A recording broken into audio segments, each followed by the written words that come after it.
I am so thankful not only for this opportunity, but the way that Dr. Keithley has put this together where we really are having a conversation. People often ask me, well, why don't you debate people that disagree with you? Well, because I'm not sure that debate is really that helpful. Certainly not as helpful as good, calm conversation where we can acknowledge that we are brothers and sisters in Christ. So I'm here to discuss this question of what about the hermeneutic of science? And I want to posit to you, I want to share with you that I believe you cannot not beg the question. So again, I'm grateful to Dr. Keithley. I'm thankful to the L. Russ Bush Center for Faith and Culture and to Southeastern Baptist Theological Seminary for this opportunity and for doing this not only for the sake of this conversation, but for the body of Christ. I think this is a very, very important conversation for us to have. Just quickly, if I may, these are my credentials. I have no creation ministry. I have no great creation posters or booklets or anything like that for you to buy. My professional agenda is not to sell you on any kind of ministry I have. I am just a chemist. That's what I do. That's how God has prepared me, and that's how I serve Him. But as part of that service, I have some pretty strong things I've learned regarding the creation and the biblical account of creation, and I do want to share that to you. But often when I'm asking how I want to teach my students, I'm doing it in this framework of answering the question of how do we know what we know? How do I know what I know? And can I translate that into a method of teaching my students about chemistry, about physics, about the physical processes? How do we know that that's true? How do we know that the s orbital is spherically shaped or that the p orbital is shaped like a dumbbell? And I have just lost half of you, haven't I? I am so sorry. I probably will do that again, so please forgive me. Chemistry gets me excited.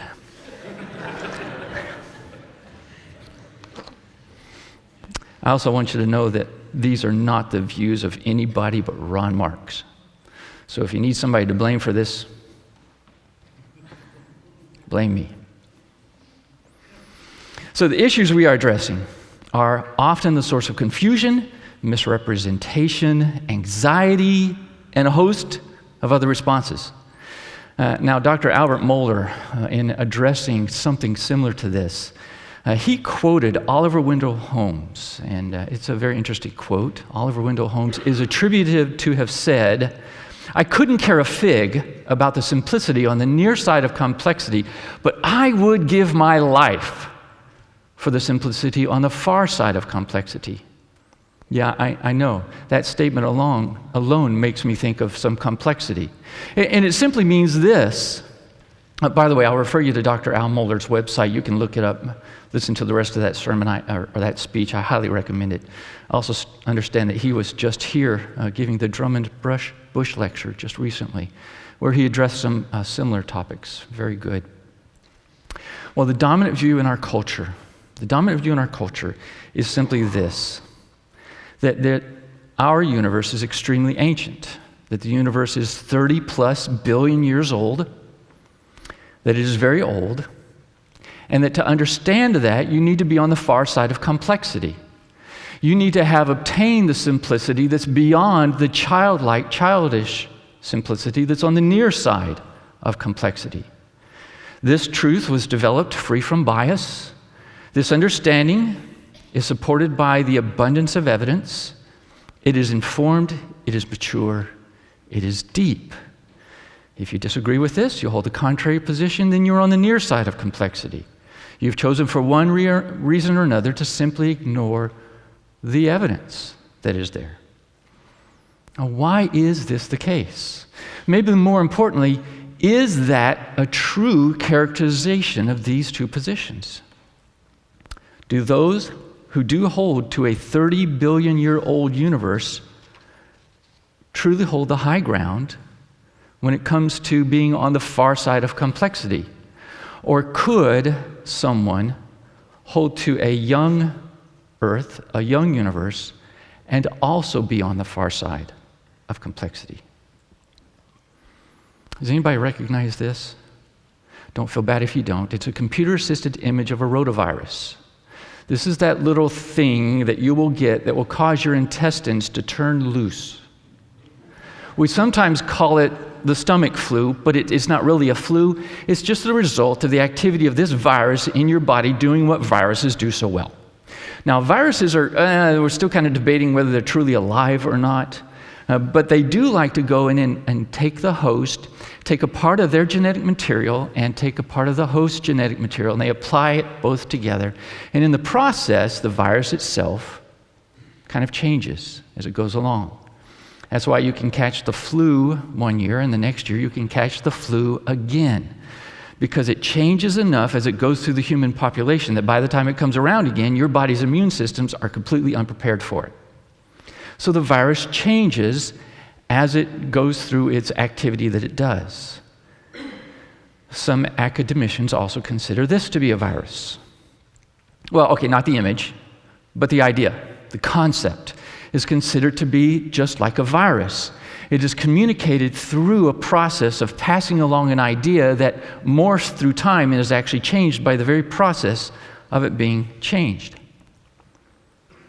So it really can be just the result of an out-of-date idea.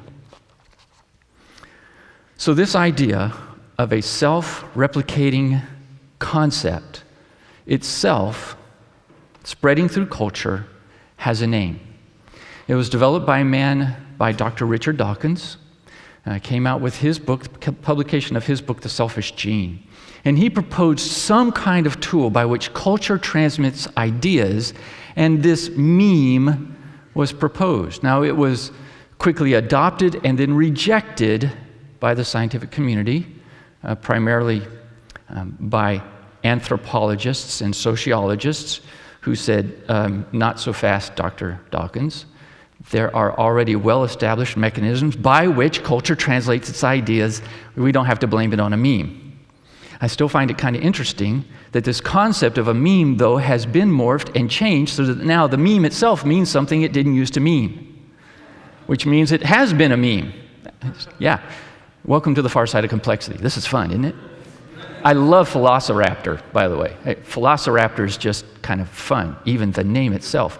And just to really round this out, even the man who created the concept of a meme has now become a meme. Quick, define irony. Wait, I think we just did. So here's a representative claim.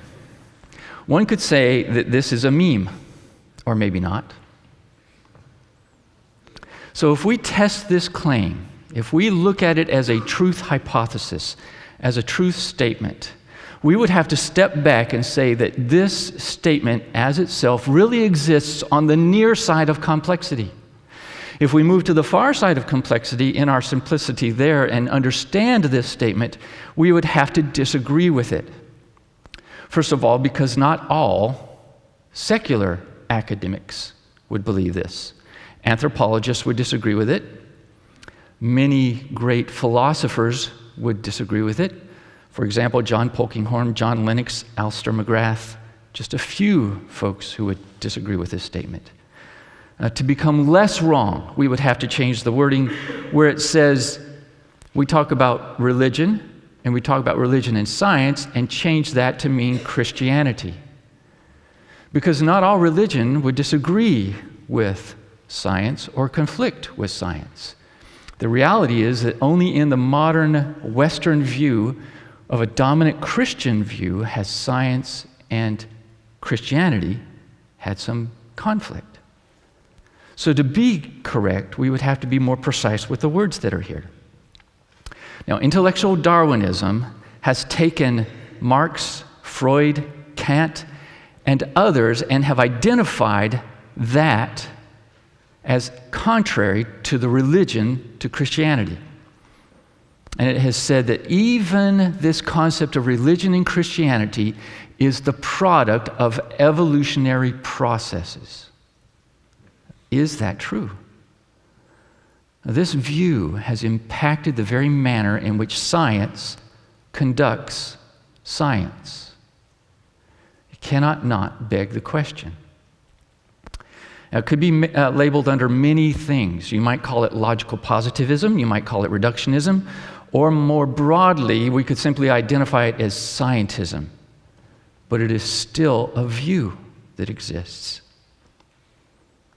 So here's where we are, and here's where we can begin this discussion. I appreciate what Greg has said, but I want to try to frame it just a little bit differently. When we are looking at the application of the scientific hermeneutic, there is only one set of evidence. I did not come with my bag of young earth evidence that I'm going to start pulling things out of and throwing them up here for you to look at. And Greg and Ken did not come with their bag of scientific evidence, and we're going to start piling it up here, and whoever has the highest pile at the end wins. That is not the case. We are both looking at the same set of evidence. And therefore, we must conclude if I'm drawing different conclusions, for one, that the universe is extremely old or that the universe is a recent creation, that there must be something else impacting that conclusion. If the evidence is the same, but we're drawing different conclusions, then either we're being dishonest and untrustworthy, or we simply have different worldviews. We simply have a different process, a different hermeneutic. And I'd like to show this by simply a couple of illustrations of where this has occurred. Here's the first one. Dr. Mary Schweitzer, she's a paleontologist, digs up bones, they're actually fossils, in Hell Creek, Montana. And she has a particular interest in the fossils of Tyrannosaurus rex.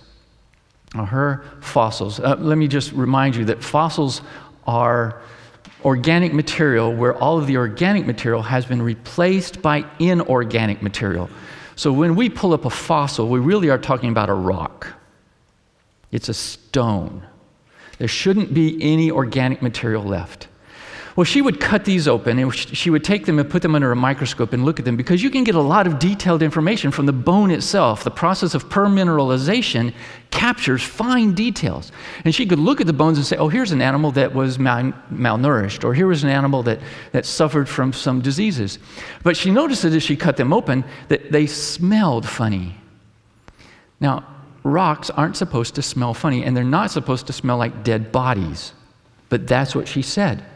I smell dead bodies. What? When you're cutting open a rock? You shouldn't smell dead bodies. She told her colleagues about that. She concluded that the rocks contain a smell of death. And so her conclusion was there must be some biological material still clinging to the rock. As a matter of fact, she is quoted to have said, there must be some life that is still clinging to these rocks. Now, her colleagues, they didn't smell a thing, and they just kind of ignored her. Two conclusions here, by the way, and I love to share this with my classes. You all realize that God created males and females differently, right? So I can tell that most of you have reached the point where you have made that connection already. Let me also offer this. Most of Mary Schweitzer's colleagues are male. And one of the ways that God has created males and females differently is He's given females a heightened sense of smell. Yeah, most of the guys are going, what? Yeah. This is why I tell my male students, hygiene is important. When you pick up those socks in the morning and give them the sniff to see if they're clean, not cutting it, you know? If you're not getting the dates, I think I know why. Shower, wash the clothes. Because you can't smell it doesn't mean she can't. Well, Dr. Schweitzer was out in Hell Creek, Montana. She had found a very nice specimen of a femur of a Tyrannosaurus rex, dated at 70 million years old, based on the rock layer that she had found it in. And as she was picking it up and putting it on the helicopter, couldn't get a truck in there, they had to take it out with a helicopter. It broke open, and she found some rather surprising things. And I have to tell you, they are surprising to me too. What she found was soft tissue. What she found under microscopic dissection was material that looked like it was a blood vessel. And under the microscope, things that looked like red blood cells. Okay, now, here's what I want to share with you. If you handed me, a chemist, a vial of blood, and you said, here, Dr. Marks, preserve this. No problem, I can do that. I know how to do it. I have the technology. I'm going to take that blood and I'm going to put some chemicals in it. Those chemicals are going to be designed to preserve the blood. And then I'm going to take that and I'm going to put it in an inert container so that the container itself will not react with the blood. I'm not done yet. I'm now going to put that in a very special environment where I put it under an inert atmosphere. So I want to exclude all of the oxygen from that because oxygen can cause degradation of the blood. My favorite one happens to be argon, by the way. I know some other people want something else, but I like argon. It's heavy, it's dense. When it settles on top, it pushes out all the air. It's great. Not done yet. I'm going to then hermetically seal that so that no gas can get in or out, and I'm going to put it in an incredibly cold environment. Now, that's just about the limit of the knowledge that I have that I can apply to this as a scientist to preserve that blood. But I'm going to have to tell you that it would be irrational for me to think that you could come back in 1,000 years, just 1,000 years, got it? Just 1,000 years, we could pull that stuff out, we could defrost it. I'm going to hand you a bunch of goo, maybe just carbon. I have no anticipation that it's going to survive that long. As a scientist, not as a creationist, not as a young earth creationist, just as an organic chemist, I know organic chemicals. Even though I've done all that to it, it can't survive. So how do we explain what Mary Schweitzer saw? Well, we can either do it rationally or irrationally. Now, when Mary Schweitzer was asked, her response was, maybe we don't understand the fossilization process. I'm sorry, Dr. Schweitzer, maybe you don't understand the time scale. Is that a possibility? No, it's not. To her, it must be 80 million years old. Now, some scientists said, okay, it's just a fluke, that's the only one you found. The next couple slides that you would be seeing up here show that it's not the case. This stuff is popping up all over. They found it in hadrosaurs, where they have pulled out other proteins, not just blood. They have found it in the Triceratops, where they found not just now proteins, but evidence of the cells themselves that are responsible for bone growth. How is this possible? How can we describe that? How do I describe it as a scientist? I have no choice but to say the time scale is wrong. It can't be as long as we are thinking it was for these things to still be around. Or I need some mechanism to account for it in one way or another. Now, to show you this next piece, before I can actually talk about the next piece of evidence, I have to talk about something that's called half-life and radioactive decay. And I'm sure maybe that Ken is going to do this even later on. He's probably got some better animations. So if I goof it up and you guys don't understand it, don't worry, stand by. Before we give you a test, Ken will come up and he'll further explain it. It simply is this. The concept of radioactive decay, or any kind of decay, we often describe it as something called half-life. Now let's take 100 sandwiches. You ready? And my favorite's peanut butter and jelly, I have to tell you. Now I really like it with fresh strawberry jam. Oh yeah, and chunky peanut butter. You guys getting hungry yet? Yeah. So 100 sandwiches, we start eating. Now I just want you to time me, because I'm going to start eating this at a constant rate. And the time that it takes for me to go from 100 to 50 sandwiches, let's say it takes 10 minutes. Now, as I continue to eat, to go from 50 to 25 takes another 10 minutes. To go from 25 to 12 and a half, do you see I'm decreasing it by half each time? The half-life is 10 minutes. Wasn't that easy? You all are now experts in radioactive decay. You're welcome. So when we say the half-life is 10 minutes, that simply means that's the time required to go from my starting amount to half of that. Now, every scientist out there will tell you that after 10 half-lives, we run out of stuff to eat or to decay or to go away.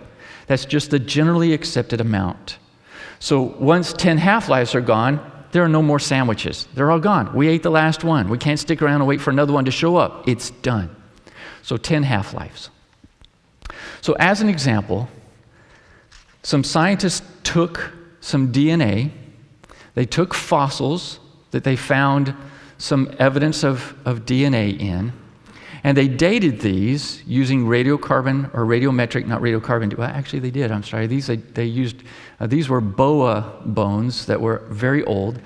They confirmed the DNA in them, they confirmed the amount of radiocarbon in them, and they confirmed those two dates, and they were able to determine the half-life of the biological material in these bones was 521 years. Okay, so do the math. 10 times 521, 5,210 years. Maximum life. Now that's not a creationist. That's not some irrational scientist. That's just a scientist doing science. So now we are faced with two conflicting dates. Which of them is real? Which of them is correct? Which of them are we going to trust? Is it 80 million years old, or do we trust a scientist that tells us the maximum age at which we can find this is 5,000 years? There's just been a recent study that I'll talk about later this afternoon of actually finding the heme molecule from hemoglobin in a fossil mosquito. Again, how do we describe that? Well, it depends on whether or not I have a hermeneutic that requires a long age or a hermeneutic that requires a short age. So let me talk about a little bit of the hermeneutic of science. Here's a quote from Elizabeth Minnick. There are ways to seek the validation and inclusion of theories in the academic world. Through differing methods, all disciplines subject their own truth claims to evaluation. Scholarship presupposes the differentiation of knowledge from opinion, of knowledge from convention, of knowledge from faith, of knowledge from prejudice, and of knowledge from ideology. Okay, this is a good statement. I am thankful, I am grateful that science has a method by which it puts forward its truth claims. So does theology.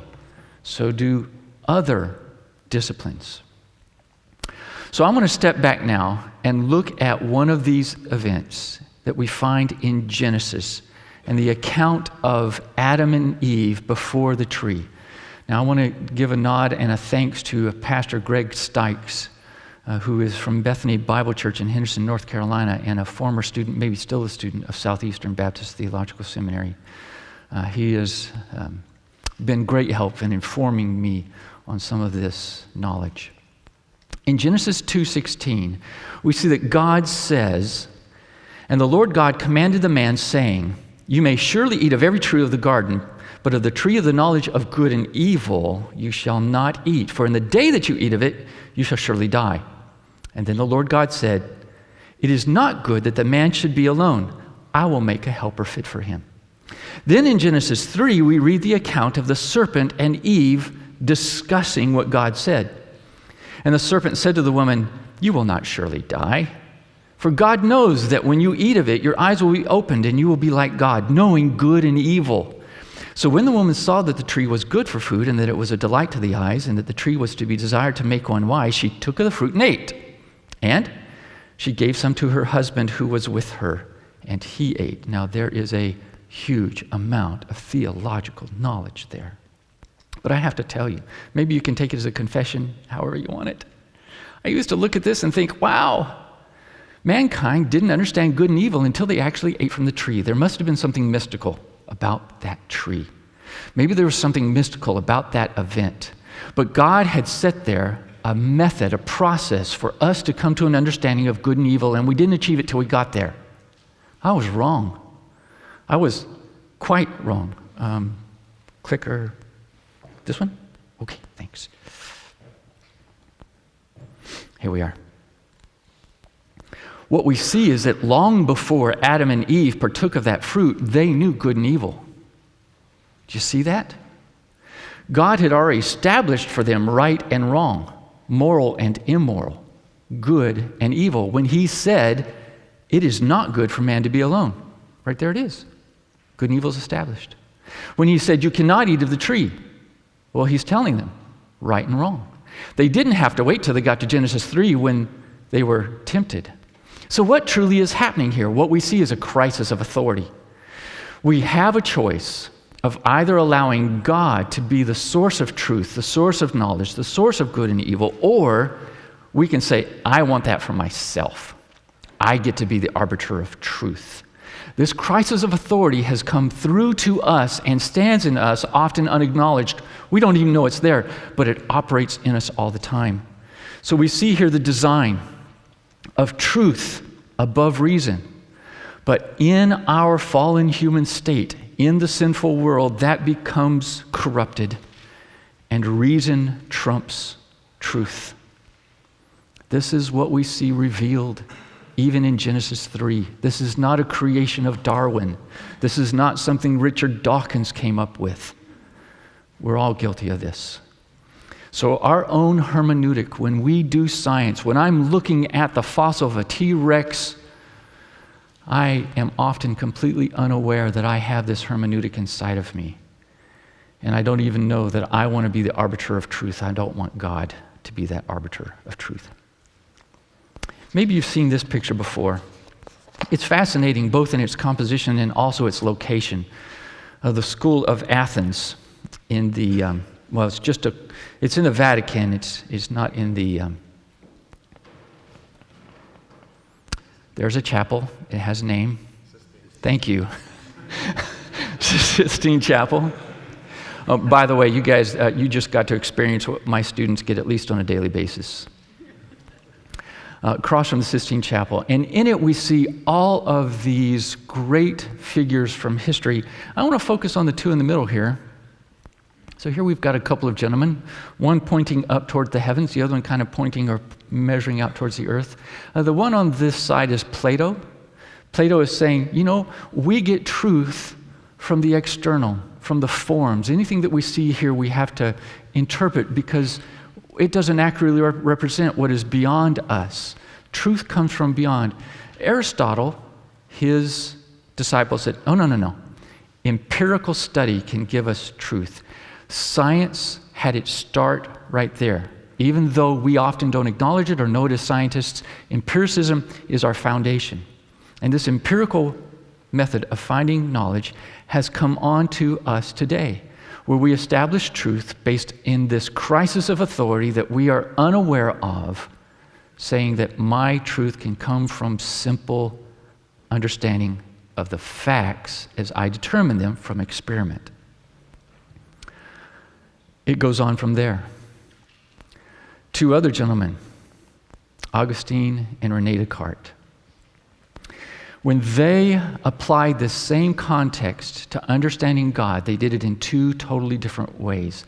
I would encourage you, if you ever have the opportunity, to read their accounts of how they came to a knowledge of God. But let me just simply walk through it quickly again to show you the hermeneutic of science. Augustine said, I am dependent upon God. If I want to know you, God, you have got to reveal yourself to me. I didn't know you, God, until you, the Creator, came to earth and revealed yourself. I am totally dependent on you. He had a devotional approach to God. Never treated him as anything but real, near. René Descartes said, no. I doubt, therefore I am. Nothing exists except I can prove that it exists in my own thought, my own thinking. And therefore, since I can conceive of God, therefore God must exist. It is an ontological argument. But between the time of Augustine and René Descartes, a huge shift had occurred. As a matter of fact, when we look back on this now, we refer to it, even in philosophy and in science, as the Cartesian shift. It informs how we do science today. I can doubt everything. I can set everything aside, and it really is only dependent upon me, upon what I know, upon what we as scientists can tell you is truth. This is also seen in two of the earliest scientists. Now, the first Western scientist was Isaac Newton. He's considered to be, by Westerners, the father of modern science. And in his book, The Principia, he makes some amazing statements. One that he says is simply this: this most beautiful system of the sun, planets, and comets could only proceed from the counsel and dominion of an intelligent and powerful being.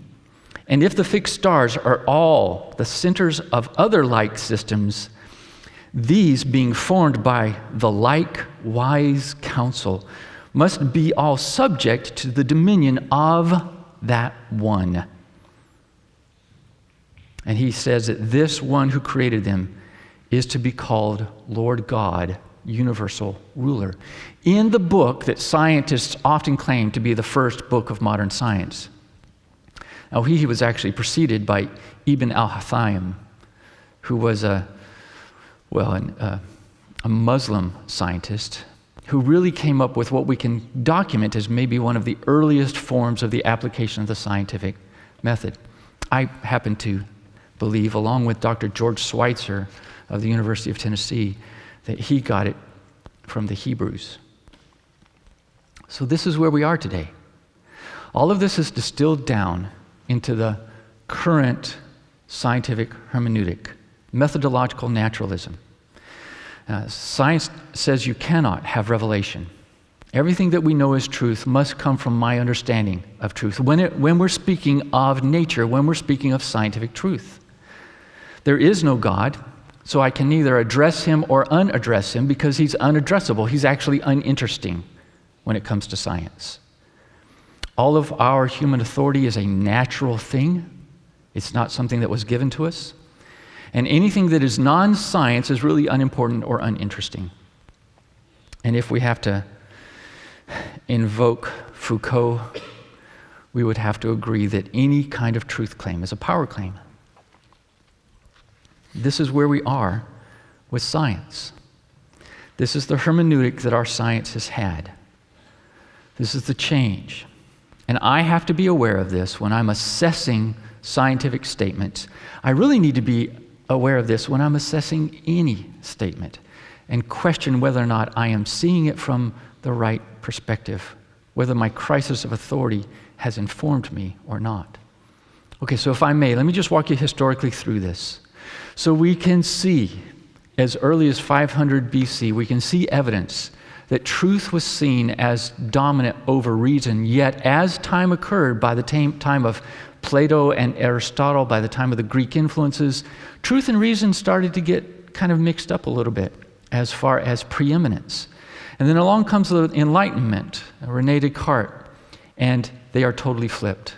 Now, reason is the source of truth, and this thing called faith has to be separated out as really not applying to either one of those. It's just something that we might feel.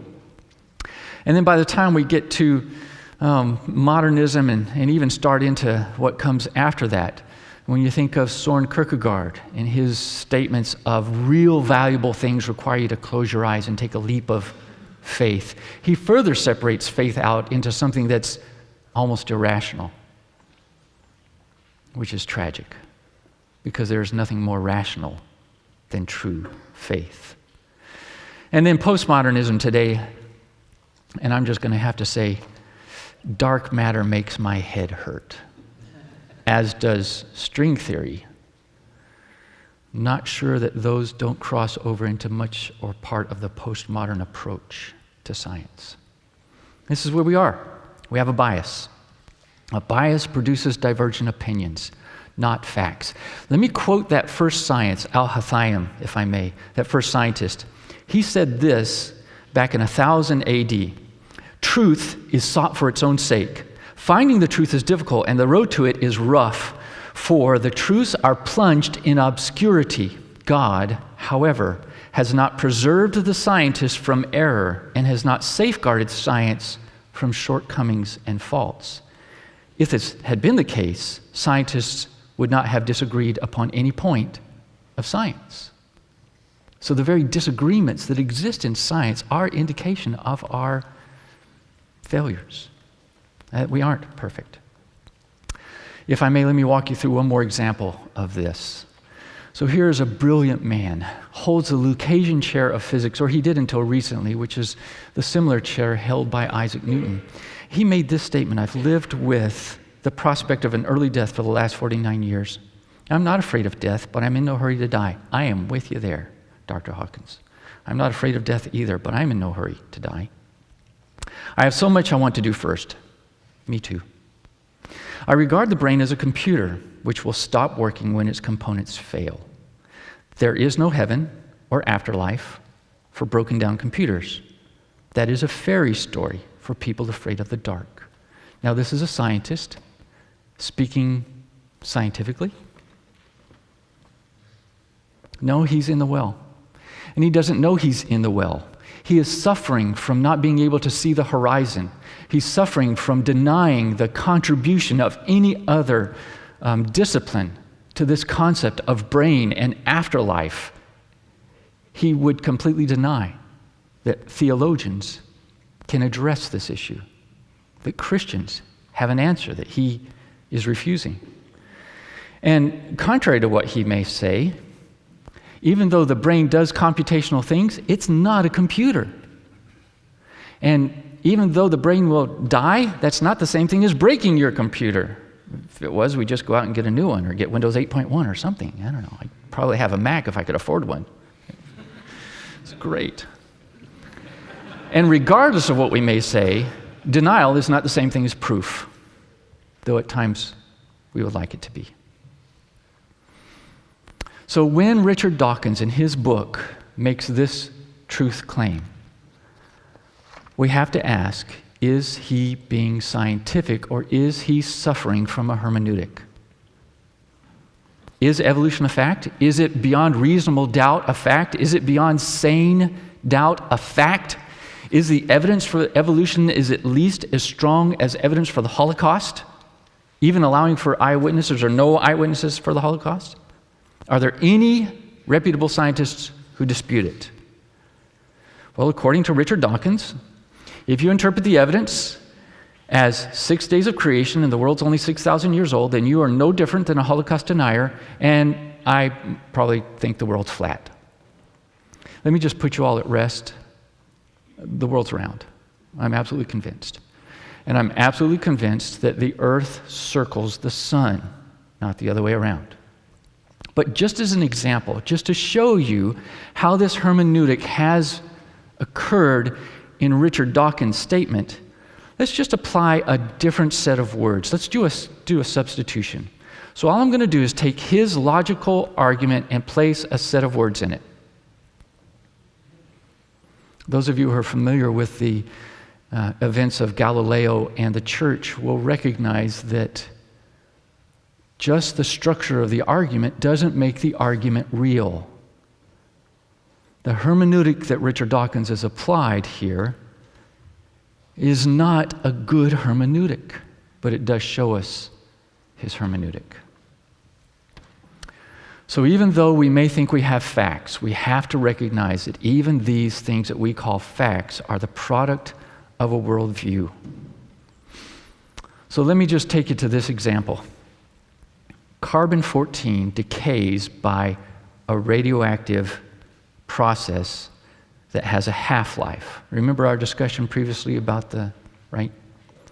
So if I have carbon-14 and it decays with a half-life of 5,740 years, then after 10 half-lives, there shouldn't be any more carbon-14 around. Let's just be generous and maybe help ourselves with the math and call that 60,000 years. Okay? Now, diamonds are made out of carbon. Diamonds are made out of carbon that is contained in a three-dimensional matrix such that any carbon that exists in that diamond had to be there when the diamond was formed. I cannot introduce the carbon afterwards. It had to be there when it was formed. Now, geologists tell us that diamonds are formed in primarily three ways, either deep, deep inside the earth, between 1 and 3 million years ago, and then they've come to the surface, or they're formed at places where we have tectonic processes. They can get formed there and then brought to the surface of the earth, again, over millions of years, or maybe by an asteroid impact. Well, some scientists have taken diamonds and they wanted to use them as a calibration tool for the machines that they use for carbon-14 dating, because the assumption was that a diamond should have no carbon-14 in it. They're too old. They're past the 60,000 year mark. Well, to their surprise, when they placed the diamonds in these machines, they detected carbon-14. Okay, they acted like scientists, as they should, and they first assumed that it must be contamination or miscalibration of the machines. So they stepped back, they tried it again, this time being very careful with the protocols, very careful with the pre-calibration of the machine, very careful not to induce any contamination, and there was still carbon-14 there. So what does the facts tell us? Is it between 1 and 3 million years old, or do we believe what the science is telling us, that it cannot be any older than 60,000 years? Is there something else here we don't understand, and is our hermeneutic getting in the way? I hope you see that the answer I'm going to drive towards is yes, there is. So as I bring my portion to a close, I want to just bring you one more example. And this is the formation of layering and the appearance of age in an island called SEBTS, just off the coast of Iceland. Now, if we start with a nice picture from Google Earth, what an amazing piece of software. You can see here's Greenland, North America's over here. Here's England, United Kingdom. Over here is Spain and France. And this is Iceland. So this is the Atlantic Ocean. And we're going to zoom in on that. Here's Iceland, zoomed in. And we're going to go down to the southern portion right here. I meant to show you on this previous slide, there is a huge mountain range that runs north and south right through the Atlantic Ocean right here. It's actually the longest mountain range on the surface of the earth, but it is underwater. It's called the Mid-Atlantic Ridge. Now, right at that Mid-Atlantic Ridge is Iceland, and down at the bottom is this area where we see a series of islands, and SEBTS is right there. And here's a picture of SEBTS during the eruption in 1963. It was originally underneath the ocean, underneath the Atlantic, just a volcano, and then it finally broke surface in 1963, throwing off all the things that volcanoes throw off. And when it was visited in 1964 by a geologist from Iceland, he made the following observation. In the spring and summer of 1964, when we wandered about the island, we found it hard to believe that this was an island whose age was still measured in months, not years. Because elsewhere, where it took thousands of years to accomplish the geological features that we found here, on SEBTS only took a few weeks. He was unable to believe his very eyes that what he saw, something that normally on any other place on the earth he would have looked at and said, this takes thousands of years to accomplish. He saw that on the island of SEBTS was accomplished in a matter of weeks and months. Why couldn't he see that? When he looked at this, he saw, well, look, I see volcanic rock. This volcanic rock, this tuff, formed from the ejected tephra, looks like it has layers that must have formed over multiple volcanic activity over thousands of years, has occurred in a very short period of time. And then he wrote it away. Here's another one where you can see, if we could get close enough, these layers in the rock, now even formed by erosion of the waves. So which is correct? Is it just a few weeks old when he visited it, or was it thousands of years old? You cannot not beg the question. One of the things that we as scientists, we as theologians, we as Christians, we need to be aware of is that you have a great deal of trouble getting that hermeneutic out of the way. We have difficulty with our crisis of authority. So again, thank you. Thank you very much. Thank you for this opportunity.